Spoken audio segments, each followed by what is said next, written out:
Durante gerações, o povo de Judá recebeu advertências claras sobre o caminho que estava trilhando.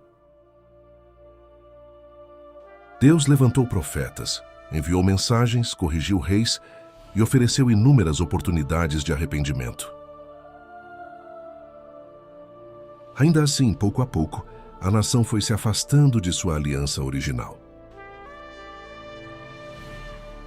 O templo permanecia de pé em Jerusalém, imponente e sagrado aos olhos humanos, mas a essência da adoração já havia sido comprometida.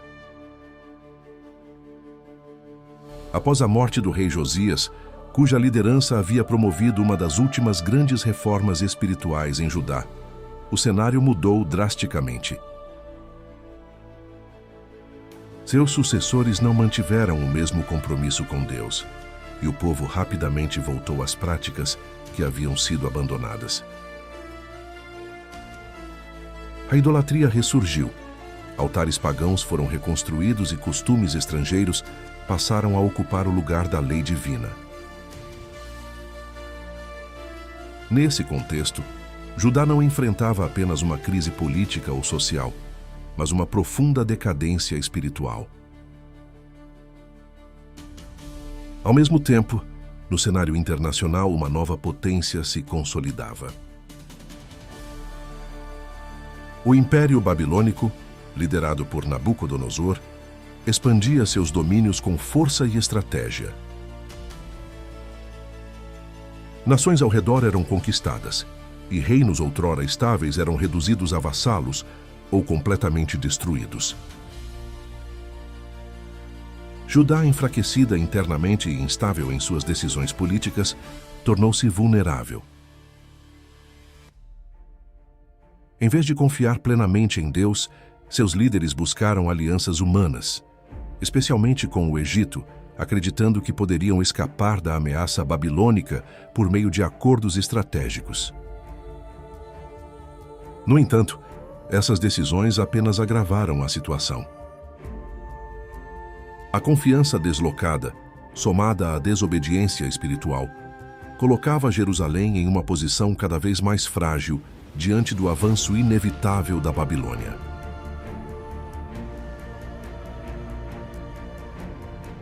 Enquanto os acontecimentos políticos se desenrolavam, Deus continuava falando ao seu povo por meio dos profetas.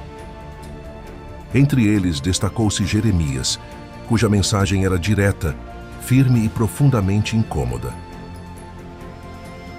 Ele não apenas alertava sobre a invasão iminente, mas também revelava a causa espiritual por trás daquele cenário. Jeremias denunciava a idolatria, a injustiça social, a corrupção e a falsa segurança religiosa do povo. Muitos ainda acreditavam que, por possuírem o templo em Jerusalém, estavam protegidos de qualquer desastre. No entanto, o profeta deixava claro que a presença física do templo não substituía um coração obediente. Apesar da clareza de sua mensagem, Jeremias foi rejeitado. Ele enfrentou oposição de líderes religiosos, foi desacreditado por falsos profetas e ignorado pela maioria da população. Enquanto ele anunciava julgamento, outros proclamavam paz. Enquanto ele chamava ao arrependimento, outros reforçavam a ilusão de segurança. Esse contraste criou um ambiente de confusão espiritual, onde a verdade era conhecida, mas convenientemente ignorada. O problema não era falta de informação, mas resistência à mudança. O povo havia se acostumado com seus próprios caminhos, e abandonar aquelas práticas exigiria uma transformação que poucos estavam dispostos a enfrentar. Com o passar do tempo, as advertências começaram a se cumprir. Nabucodonosor avançou contra a cercada por todos os lados. Jerusalém perdeu sua capacidade de abastecimento.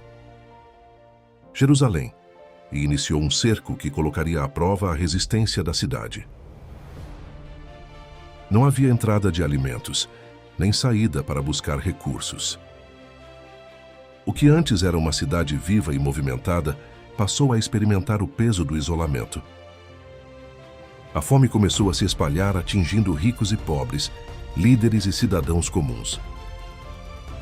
O sofrimento se intensificava a cada dia e o desespero se tornava visível nas ruas. Dentro dos muros, a realidade era dura. A escassez de recursos gerava conflitos, o medo dominava as famílias e a esperança diminuía gradualmente. Ainda assim, muitos continuavam resistindo à ideia de que aquela situação era consequência direta de suas escolhas espirituais. O cerco não era apenas militar, mas também um reflexo do estado interno da nação. A distância de Deus, construída ao longo de anos, agora se manifestava de forma concreta.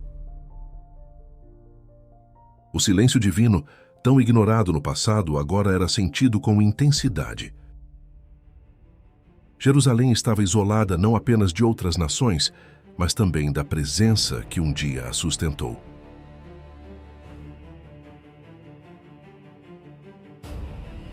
Eventualmente, as defesas da cidade não resistiram. Os muros foram invadidos e o exército babilônico entrou em Jerusalém. O que se seguiu foi um cenário de destruição total. Casas foram saqueadas, estruturas derrubadas e vidas foram interrompidas de forma brutal. O momento mais simbólico dessa queda foi a destruição do templo. Aquele lugar que representava a presença de Deus entre o povo foi incendiado. As chamas consumiram não apenas um edifício, mas um símbolo espiritual que havia sido negligenciado por tanto tempo. A fumaça que subia aos céus marcava o fim de uma era. O rei tentou fugir, mas foi capturado. Diante de seus olhos, seus filhos foram executados e em seguida ele foi cegado e levado para o exílio.